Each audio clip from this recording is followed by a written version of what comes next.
introduce to you our special guests, and I'd like for them to stand up when I say their names. Luis Melendi, the father of Shannon. Yvonne, Marie, her little sister. Direct from Atlanta, Georgia, FBI Special Agent John Fonseca. And the next gentleman I'm going to introduce were not part of Shannon's investigations in Atlanta, but they serve as examples of your local crime-fighting story, and we hope that they never have to work on a story about your disappearance, your kidnapping, and anything else related to a loss from your family. The Honorable Monroe County State Attorney Dennis Ward. Colonel Rick Ramsey of the Monroe County Sheriff's Office. And Lieutenant Mitch Horn of the Village of Islamorada. These are the men who do the police work and try the criminal cases in court. Men like these gave Shannon's family hope and some victories. Thank you. Let's give them another applause for their work and their service. Thank you, gentlemen. Thank you for your service and your devotion to every hurricane here today, because they are here for your safety. Luis, I'd like for you to come up now and introduce our friend Joe, an incredible federal FBI special agent. Luis Melendi. Thank you. The seniors that have been through my studio for the past 4 years know that I take every opportunity to try to teach a little bit of safety and by telling our story. And those of you who are now juniors and sophomores, and you come by, you're going to hear it the same way.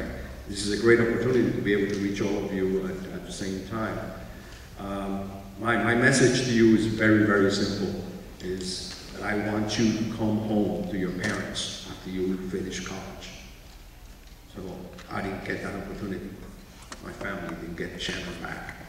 I want you to go back to your parents after college, to be able to come home and celebrate life. The man who made possible that the monster who murdered our daughter went to jail. It's here with us tonight, and I dealt with a lot of FBI agents during the 10-year ordeal. But it was Joe Fonseca who made this possible. So Joe has another story as well that I want you to listen to, because I think it's going to save your life. Joe Fonseca.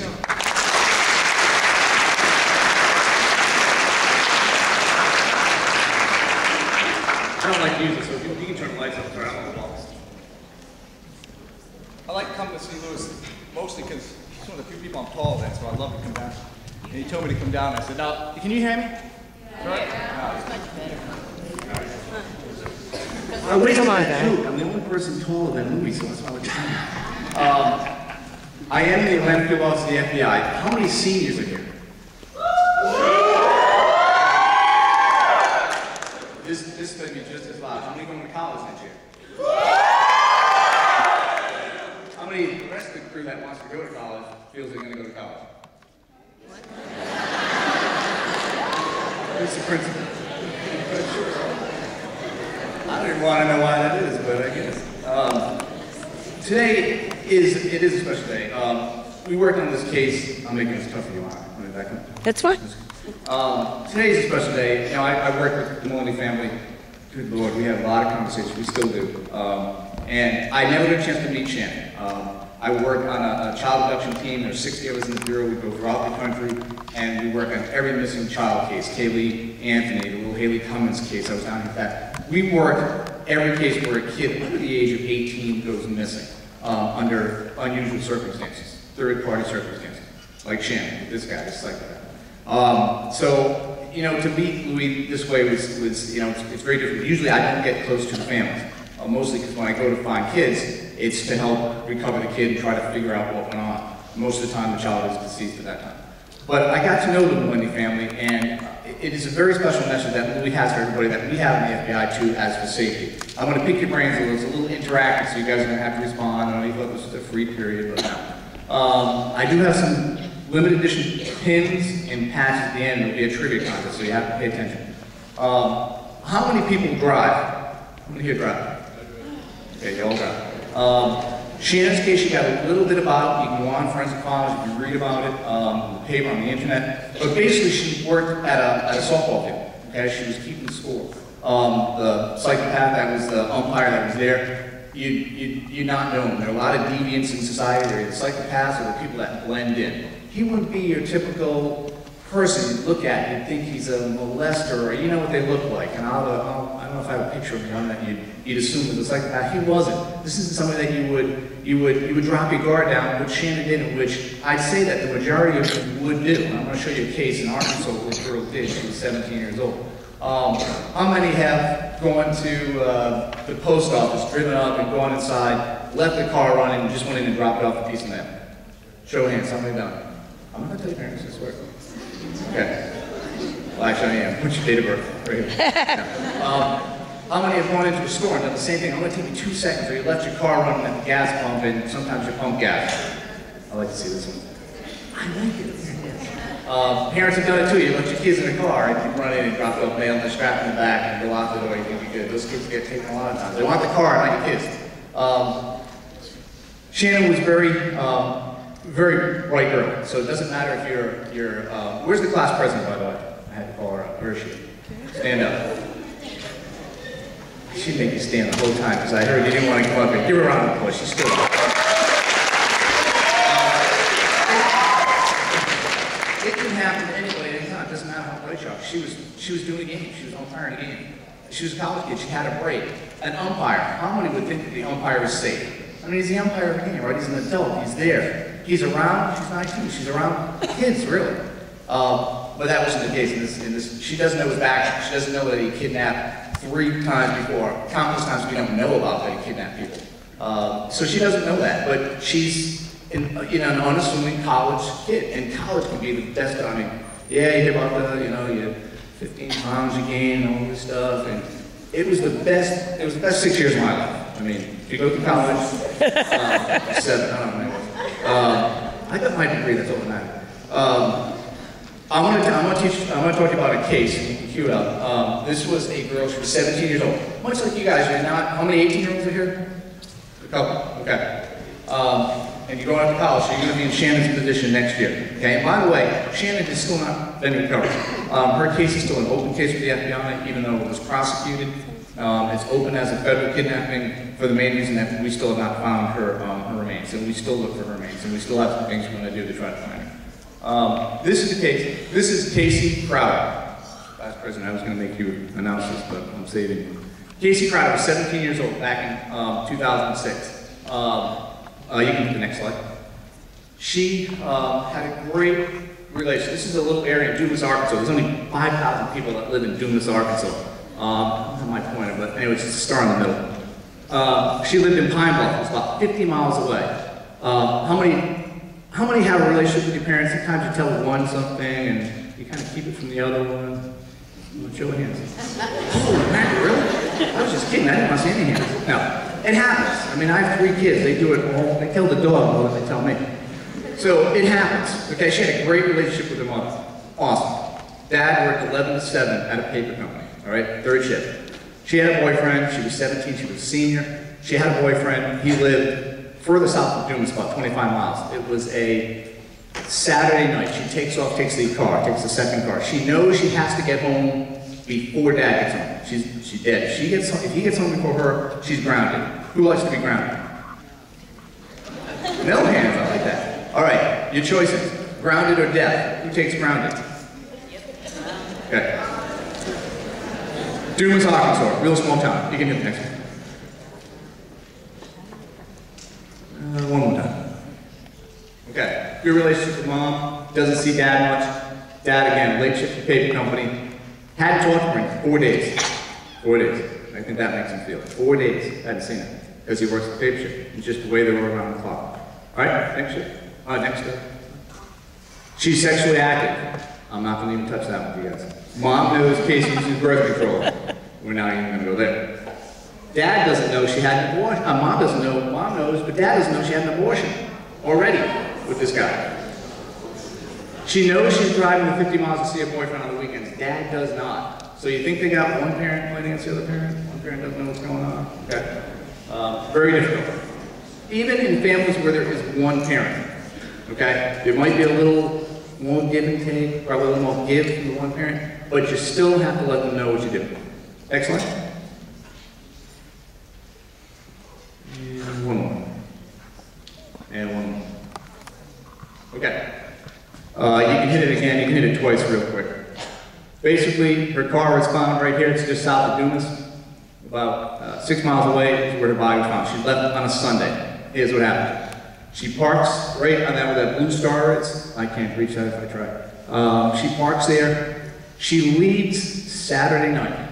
It is about Saturday morning, I think, about 6 o'clock in the morning, 5:45 in the morning. Her dad gets off work he'll be home at 8. So she's got to drive 60 miles to Pineville. She's got to fly to get there. She knows she has no gas, so she knows she's going to run out if she doesn't put gas in. So she gets 20 bucks from her boyfriend, I don't know where he got that, and she drives. And she knows right where that intersection where Dumas is, there's a gas station. So she's probably about 3/4 of a mile. She can see the gas station. She runs out of gas. She's dressed in a pair of boxer shorts, a t-shirt, and flip-flops. How many would drive the car like that? Seriously? That was another one of those don't raise your hand questions. Okay. All right, well, there you go. I have a daughter, she never drives. You know. That I know, that's right. So she stops. She calls her mom on her cell phone. We all have cell phones. She calls her, mom volunteers to come get her 50 miles. I'll come get you. She knows, I'm going to get my daughter home. Dad's not going to be happy. Again, grounded versus deaf. Stay grounded. She calls and calls and calls. Finally, she says, I'm just going to wait for someone to pick me up. It won't take a minute. So she waits, no one goes by. It's a very desolate road that time of the day, which help doesn't solve the case, too. Right about 6:40 or so, she finally tells mom, there's a lot more cars coming, I'm going to get a ride with the next car. So along comes a guy, he goes by her, Kenneth Osborne. He's driving his daughter, 17 years old, and a 13-year-old son, going to drop her off at her work. She works at a nursing home. He sees Casey on the side of the road. Casey's a pretty young woman, just like Shannon was. Stood there in her boxes and a t-shirt and flip-flops. Sees her going by, drops the daughter off, comes back. Picks her up, volunteers to take her to go get gas, but she doesn't want to walk that 3/4 mile. Walk versus death. Walk. Picks her up. Within 15 minutes, she is deceased. Basically, has a door in this truck that the side panel does not open, the hinge does not work. She basically fought, she did fight quite a bit. There was a tremendous amount of distortion in the truck, even though he had 4 days to clean it. Actually, he had 6 days. A week later, on a Sunday, at the same time, we decided to do a roadblock. I spent 6 hours in Sonic. Anybody ever spent 6 hours in Sonic? Anybody work at Sonic? I didn't mean to. Anybody work at Sonic first? You know Sonic?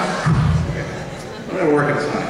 But I spent 6 hours going through video, painstakingly trying to figure out. There's the only video of someone going by, giving them about a minute, we timed it, come back, and sure enough, we had a white truck that went by. 55 seconds later, came back by, and that was our subject. We stopped them the next day, the next Sunday, we did a roadblock, hoping they'd be someone that lives there. It's a small town, someone had to know what happened. Sure enough, he came by with his daughter and son in the car again. He was questioned, and 2 days later, he was arrested. No forensics. She died. She had a zip tie around her neck. She had died. But she managed, very smart. She fought the whole way. She texted her mom when she got to a different side of the cell tower that was pretty close to where she died. And we actually recovered her body in that little quadrant. So she was smart to actually help us get to an area where we knew the person that would know that area was someone that had lived in Dumas, Arkansas, close by. So the case was solved. The reason I tell you this is, and you might become paranoid now. You might look at people on the street and go, "We'll just start walking away from them." It's not to make you paranoid. It's to make you, like Lewis said, make you more aware. You know, there are things that if it doesn't, what's the old adage? If it doesn't feel right, it's not. So if something feels kind of icky, like Shannon took a ride with somebody. Okay, you take a ride with someone. You're only going right down the road to have something to eat. Okay, I mean everyone's in college. Hey, someone's going to buy me free lunch. I'm coming back in an hour. Sure, we're all like, yeah, I'll go. So you have to make the decision there. Am I going to go with someone I don't know? Am I going to take someone with me possibly in the car and go? You have to start to use your brain, especially when you get to college. You can, I know you all probably cheat on all your exams. No? All right. My kids do. So when you get to college, you really have to use your head in a realistic way. How much time do I have? Fine, I'm good? Okay. I am going to do a quick trivia. And I'm going to give you the time frame so I'm not here all day. Raise your hand, don't scream it out. I've got 2 patches and a pin. So just raise your hand, it's going to be a year. When the FBI was formed, what was the first year it was formed? It's going to be in the 1900s. Don't give me 1492. You have to raise your hand. See, that's the first thing. They can teach that at college. You lose points for that. Go ahead. No, lower.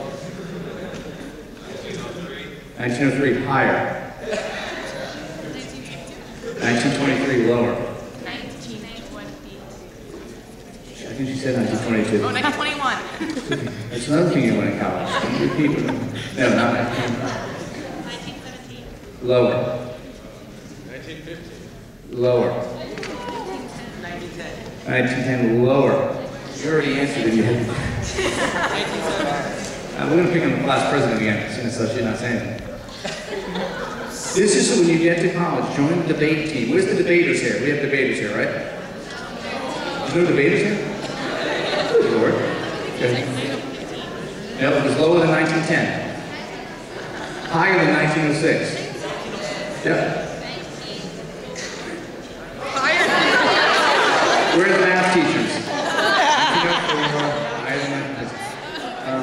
Let's go over here.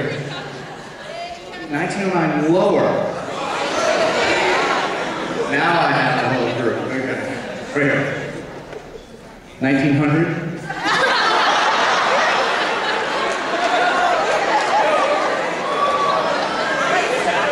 I had to give her one just because she was serious. Right here. 1908. Good job. I think we'll do an easy one. Are there men and women in the FBI? Okay.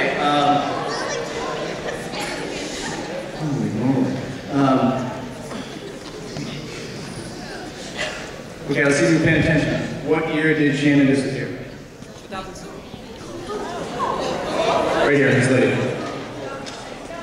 No. Very good. You're gonna pin her back. I said 94. Pin?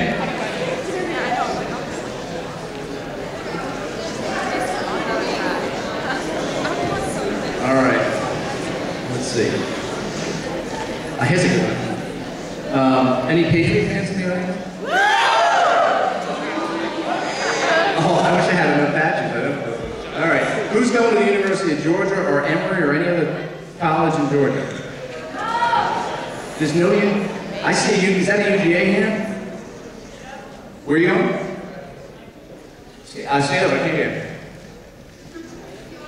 Who's going to a Georgia school? Which one? Georgia Tech? Yeah. All right, I'll leave it up here for you. I know they're doing better than Georgia this year. Any quick questions? Any questions at all on safety? FBI agent, come on, ask me. Any questions?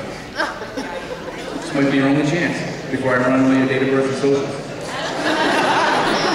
I have every one of them, so it doesn't matter. All right, thank you.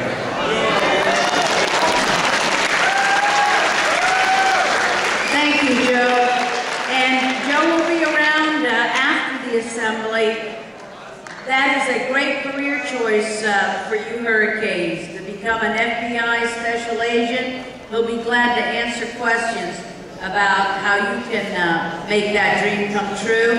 They're always hiring. They're always looking for people all around the United States to get a good geographical mix. And they need kids from the Keys. So post-college, that's a great career track for you. I want you to hear from Shannon's mom and Shannon's sister.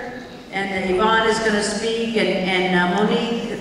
You know, Monique, as a sister, and maybe some of you have siblings or have family members, cousins that you can relate to. Monique will always be Shannon's little sister, but she will never be her maid of honor at Shannon's wedding or have the chance to babysit a niece or a nephew. And unique child of Shannon. So she's an only child now, she's alone, but she has the memories and now the duty and obligation to fight to keep Shannon's killer in prison. And Monique is going to tell you about the petitions that we have right outside this Performing Arts Center that you can sign. We're not going to hand them to you. They're there for you to take if you'd like. And it's petitions to be sent to the parole board in Georgia. Why? Well, you'll find out. As Joe told you, we've never found Shannon's remains. The guy who's there behind bars is there under other charges. But we've never been able to really say what we know to be true, that he is the one responsible. There's no doubt, the FBI knows this is the guy, but we had to convict him on other grounds. And because they had to convict him on other grounds, he's up for parole. And she's going to tell you about the snail mailing and the emailing letters to the parole board in Georgia. And check the bottom of the brochure, that information, and send a copy to the Melendis too. They live right here in the neighborhood at lettersforshannon@AT&T.net. And so, you know, Monique used to be a hurricane student right here at Coral Shores.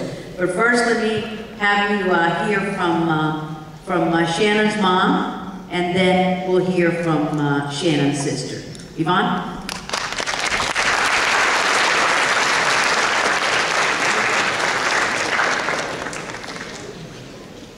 I'm going to stand behind the podium because I'm shy.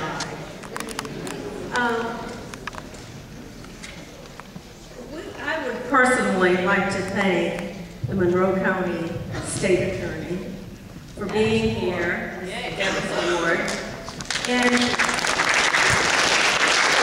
department and the FBI. As much work as the police department and the FBI did, we could not have gone to trial without the district attorney. And it's so important because the district attorney is the one who makes the decision that this is a case that I am willing to put in my resources of people and money to try the case. And kudos to the district attorney. It took us 10 years to bring the case to trial, but we had a great district attorney in Atlanta, actually in DeKalb County, and with the help of the police department and the FBI working together, we were able to get a guilty verdict on, I have a hard time saying his name, on the murderer of my daughter. But since there was no body, he got life. Life in prison means you're eligible for parole in 7 years. And this is what my daughter Monique will talk to you a little about, the petitions. The more petitions that we can get signed when this guy goes before the parole board, the more the parole board will look at it.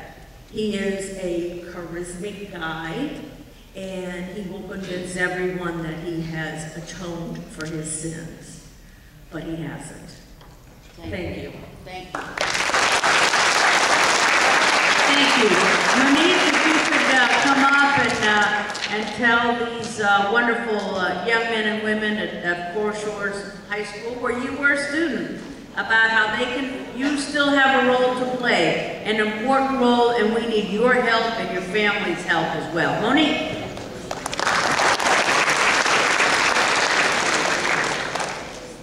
It wasn't that long ago that I was sitting where you guys are sitting now.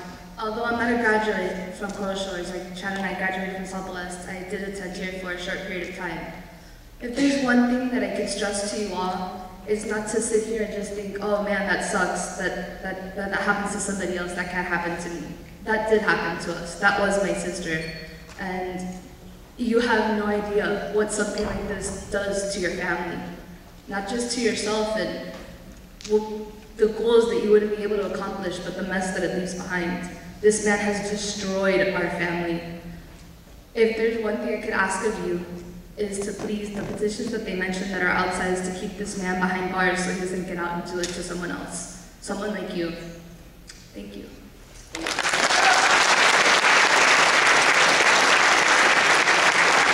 Thank you so much. And Ron, I know we just have maybe 3 minutes. If I could ask if anybody's got a question about Shannon's case, because we sort of went over that kind of quickly. So in case you wanted to know anything about Shannon's case, how difficult it was to prosecute the case, why it took so long, because it did take a very long time. Who's got a question? Either maybe for the FBI or it can be on anything. Come on up. Yes. If you could come on over here and speak it so everybody can hear you. Did it happen down here in Georgia? Joe? No, it was in, Joe, why don't you say a little bit about the case in the 2 or 3 minutes we have left, because we talked about Shannon and the loss of Shannon, but not really about the case. We just have 3 minutes, if you could explain it. 3 minutes, I'll speak fast. It was in Atlanta. It was just outside of the city of Atlanta. She was a student at Emory University. It happened at a softball complex. She was basically keeping score of the game. She was the scorekeeper. He was the umpire.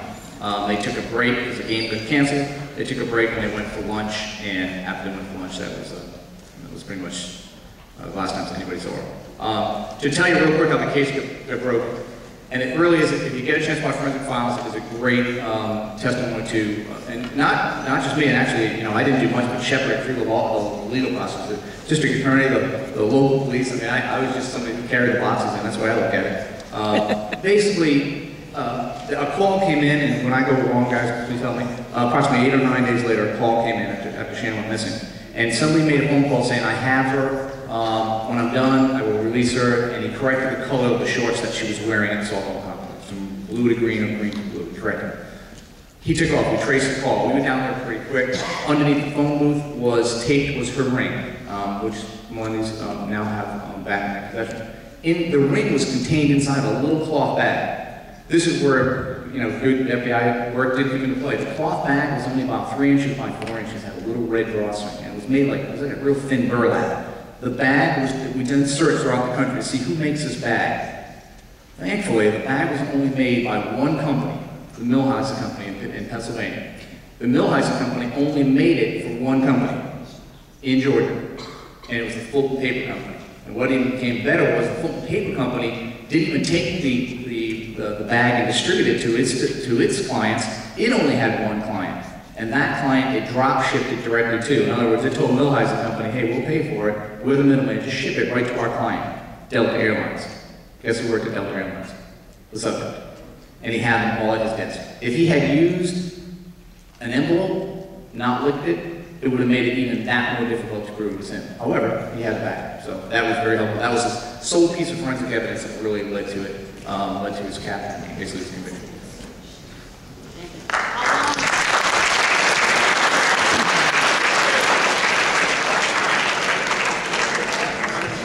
1994 was when Shannon went missing. In 2005, he was in jail for trying to burn down his house effectively.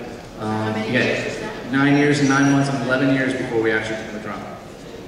Takes a long time, so guys, be careful, be safe. I know that you think that you're invincible because you're young, but a lot of innocent-looking guys out there and gals are out to get you. And that's just the plain truth. Ron, Principal, thank you so much for your time. Thank you to the Melendis, to Joe, to the wonderful law enforcement officials, and thank you for your patience. I appreciate it.